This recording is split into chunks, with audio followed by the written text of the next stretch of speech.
이별하고 낯설은 가관에서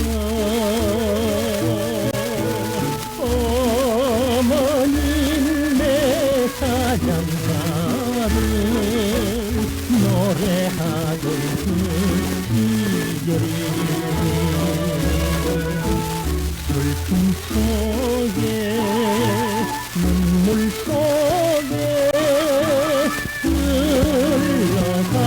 흘러갑니다. 기적소리 울 적마다 기적소리 울 적마다 그리운 내 고향.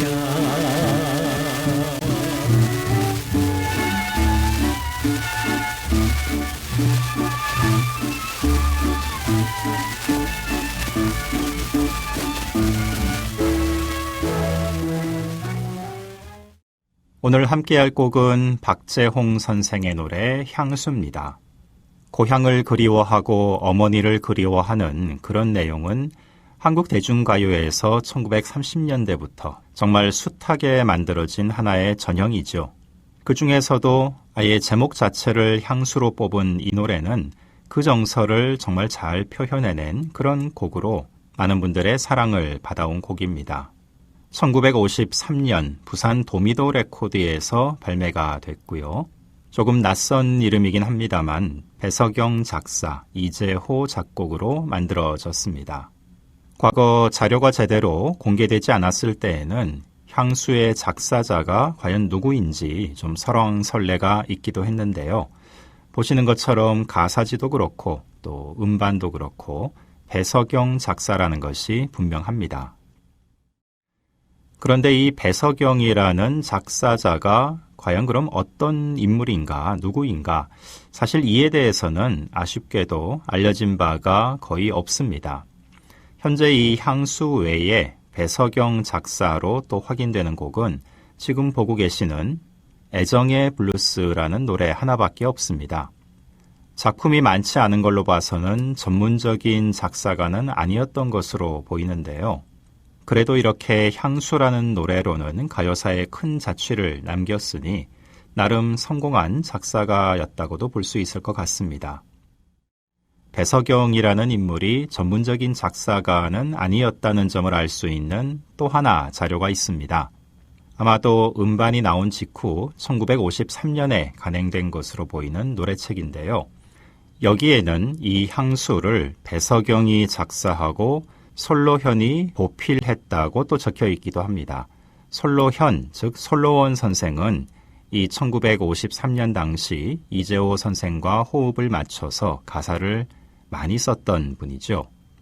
정확히 어느 대목인지는 모르겠지만 배석영이 만든 원작을 아마도 솔로원 선생이 조금 고쳐서 최종본으로 녹음을 했던 것 같습니다. 그런데 이 향수 가사는 한 가지 아직까지도 풀리지 않는 의문이 또 더 있는데요. 앞서 가사지도 보셨고 오늘 준비한 녹음도 그렇고 3절로 되어 있기는 합니다. 그런데 향수는 두 가지 녹음이 존재합니다. 3절이 다 녹음된 것도 있지만 한 절을 빼고 두 절만 녹음한 그런 음반도 있습니다. 편곡은 또 완전히 다 다르기도 하고요. 2절 녹음과 3절 녹음 가운데 어느 것이 더 먼저 발매된 것인지 현재로서는 명확한 근거를 찾을 수는 없습니다. 녹음 상태라든가 여러 가지 정황으로 보아서는 2절 녹음이 먼저 발매됐다가 3절 녹음으로 오늘 들어보신 그 녹음으로 교체를 한 것이 아닌가 싶긴 한데요. 추정일 뿐 확실한 근거는 아직 없습니다. 유명한 곡임에도 의외로 원곡을 듣기가 쉽지 않았던 것이 오늘 준비한 이 향수이기도 합니다. 다행히 지난 2020년에 이 향수를 비롯해서 작곡가 이재호 선생의 대표적인 작품을 수록한 복각 음반이 제작이 됐습니다.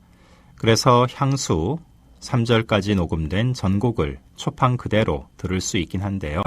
다만 2절만 녹음된 향수는 아직 공개적으로 복각이 되진 않았습니다. 나중에 기회가 된다면은 그 녹음도 한번 함께 들어보도록 하겠습니다. 단어나 구절 하나하나를 놓고 보면은 사실 그렇게 특별할 것은 없는 가사입니다. 그렇지만 그것들이 한데 모여서 하나의 작품을 이루고 거기에 일관된 어떤 정서를 우리가 이 노래를 들으면서 느끼게 될 때에는 그렇게 단순하지만은 않은 느낌을 받게도 됩니다. 그게 바로 이런 통속적인 대중가요의 힘이 아닐까 생각이 되기도 하고요. 오늘 준비한 노래 향수, 박재홍 선생의 목소리로 다시 한번 들으면서 마무리하겠습니다.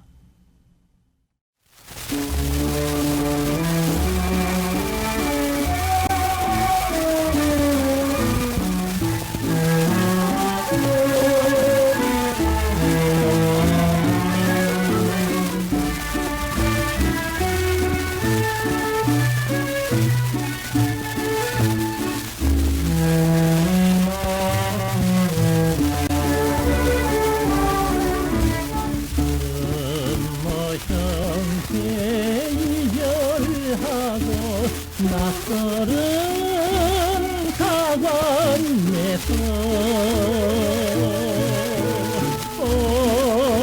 어머님의 사장가를 노래하던 그 시절이